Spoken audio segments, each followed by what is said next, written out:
This is the Vivo V27 Pro, the latest smartphone in Vivo's V series. The V series is known for its stylish and attractive designs that allow people to express their unique styles, as well as for its good camera system for capturing everyday moments. This time, the V27 Pro is equipped with a flagship-level Aura Light portrait system. It comes with a striking color-changing design, and it has a competitive 4nm chipset inside. So, for around $469, is the Vivo 27 Pro any good? Let's find out in this video. Beginning with the unboxing experience, as you can see, we've got the phone itself in a beautiful muted blue finish. I think this is my favorite color from a Vivo phone so far. Most importantly, it can actually change colors, but I'll get to that later. Other than the phone, we have a transparent case that's pretty sturdy compared to other default cases, and it has a port cover at the bottom as well. While it does protect the port fairly well, it can make charging a bit more cumbersome. We also get a user manual, nothing special there, a Type A to Type C cable, a SIM ejector, as well as a 66-watt charging brick that supports Vivo's flash charge, and that's pretty much it. Unfortunately, unlike the V25 Pro, we don't get a pair of 3.5mm wired earbuds with the V27 Pro,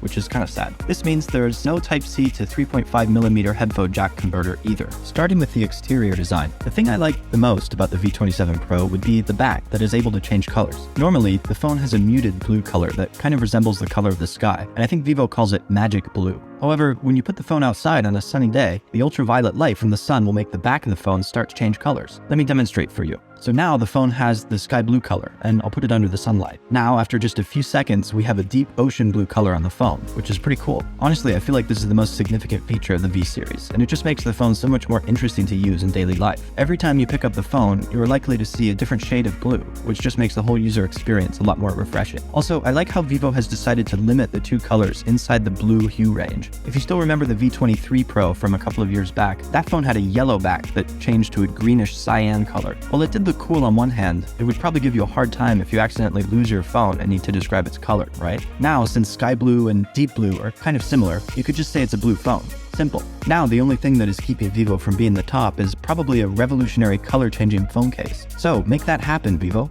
As for the rest of the design, it's pretty similar to its predecessors. On the front, we have a selfie camera in the middle, which is good for people like me who have a little OCD in daily life. The front screen has a curved edge on both sides, which creates a unibody that's very comfortable to hold in the hand. On the back, we have a camera module that sticks out a little bit, and I feel like the camera module is a little thinner than before. Unlike the V25 Pro, where we saw the popular dual ring design, we have a normal triple camera setup here. No more fancy design, just a minimalistic design, and I really like it. The camera module itself also has a different shade of blue, which creates more contrast on the back. The whole phone weighs around 182 grams and measures 7.36 millimeters thick, which is a lot lighter and thinner than its predecessors. Good job, Vivo. Speaking of the screen, let's move to the front of the phone and talk about the display. The V27 Pro has a 6.78-inch 1080p AMOLED display with a resolution of 2400 by 1080, supporting 10-bit color depth and a 120Hz refresh rate. In other words, the phone has a pretty solid display for most use cases out there, and watching online videos is really quite decent on this phone. When watching movies, its 20:9 screen ratio is going to make the viewing experience more immersive, since it has less of the black bars on the top and bottom.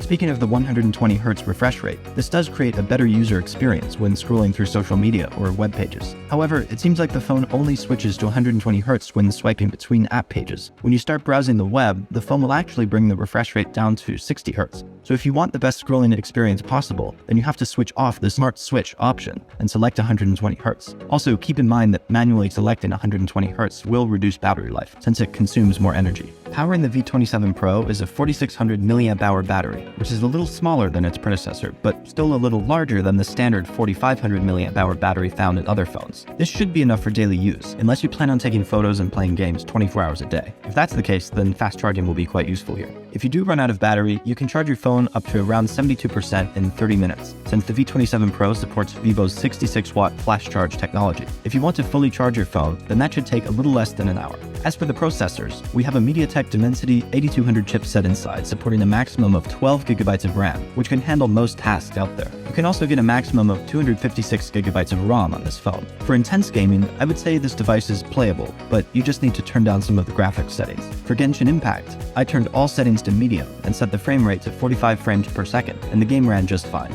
So I'd say that for casual gaming, it's no problem. Now let's talk about the other main focus of the V27 Pro, and that is the camera system. First, let's go through the camera specs. On the back, we have a 50 megapixel main wide camera with optical image stabilization, an 8 megapixel ultra wide lens, a 2 megapixel macro camera that honestly 99% of its users won't care about, as well as a 50 megapixel front facing camera. Starting with the main wide camera, I would say it's pretty decent, especially for just capturing snapshots and documenting what's happening around you. The photos coming out from the main camera are sharp, with good contrast and white balance. Here are some sample shots for you to get a sense of how the pictures would look like. When we compare it to my iPhone 13 Pro Max, the images from the V27 Pro are actually holding up pretty well. Looking at this comparison, both phones produce images with similar sharpness in daylight. Sometimes the V27 Pro is a tiny bit sharper, and sometimes my iPhone is a tiny bit sharper. So I would say it's mostly a tie. However, if you're capturing something far away, like a distant building, then the iPhone is going to be a little sharper than the Vivo. Other than sharpness, the main difference is their color reproduction and white balance. As for white balance, my iPhone has a better sense. Looking at the sample image, while the iPhone colors look natural in the shadows, the V27 Pro adds a magenta tint to the shadows, which is a little unnatural. At the same time, both phones have a different taste of what colors look best, with the iPhone having colors that look closer to the real world. So that's something that you can decide yourself. On the other hand, we know that the iPhone tends to over-sharpen things a lot, and this is why a lot of people don't like the default camera app on the iPhone. Well, if you're not taking photos of people using portrait mode, then it seems like the Vivo V27 Pro over-sharpens even more than the iPhone, which is kind of interesting. One thing to keep in mind is that even though the main camera has a 50 megapixel sensor inside, the photos that you get are only 12 megapixel if you don't activate 50 megapixel mode manually.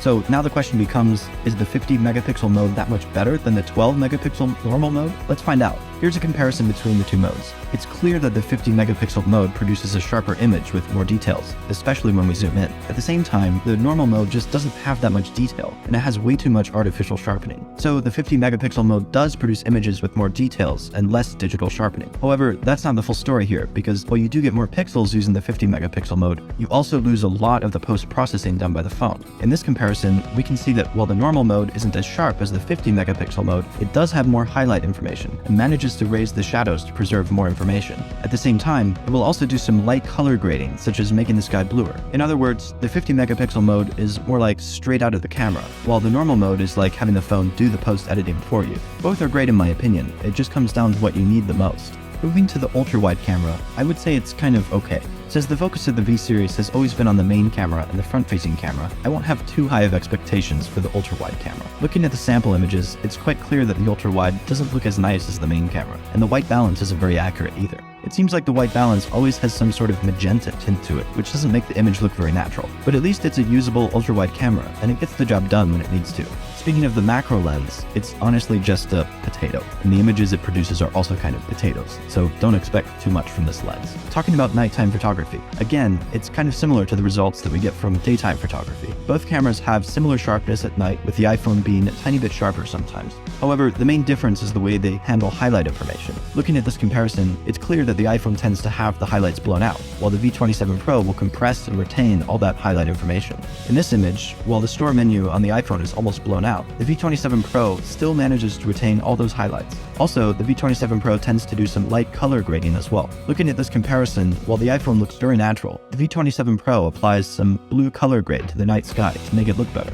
As for video, the image qualities are very similar between the two devices, and they have similar dynamic ranges as well. The main difference, again, is color renditions. While the iPhone color looks natural, the Vivo V27 Pro images still have a magenta tint, which is kind of weird. As for stabilization, the main camera supports optical image stabilization, as well as electronic image stabilization. So let's see how they perform in the real world. When we turn off any stabilization, the footage is very shaky, just as you'd expect, as if someone drank too much coffee in the morning. When we switch to the standard stabilization using OIS, we do get quite a smooth video, which is pretty impressive. However, while it does cancel out a lot of the shakiness, it is still no match against the iPhone. It's the same story when we switch to the ultra stabilization mode using both OIS and EIS. I hope Vivo can do something about EIS to make the video look smoother. As for nighttime videos, the V27 Pro also has a super night video mode for low light environments. More specifically, it's designed more for extreme low light environments. Looking at this comparison, while we can barely see anything clear from the iPhone footage, we can still see clearly from the V27 Pro's Super Night video mode.